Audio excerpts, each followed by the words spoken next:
మా పాపములు తీయడానికి వైకుంఠం వదిలిపెట్టి వచ్చి పద్మపీఠం మీద కాలు కదపకుండా అలా నిలబడి ఉన్నావా అహోరాత్రములు? నీ కారుణ్యం ఏమని భావన చెయ్యను. అలా నిలబడినటువంటి స్వామిని ఆపాదమస్తకం చూడాలంటే కలియుగంలో సాధ్యమే శ్రీమన్నారాయణుణ్ణి. తిరుమలలో నేను చూశాను స్వామిని. ఎంత అదృష్టం! కంటి అఖిలాండకర్త నధిపుని కంటి అటువంటి పరమాత్మని ఈ భౌతిక నేత్రంతో చూశా.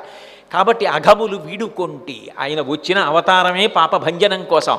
ఇంకా నాకు పాపం ఎక్కడుంది, పోయింది పాపం అన్నారంతే అన్నమాచార్యుల వారు. అది నమ్మకం.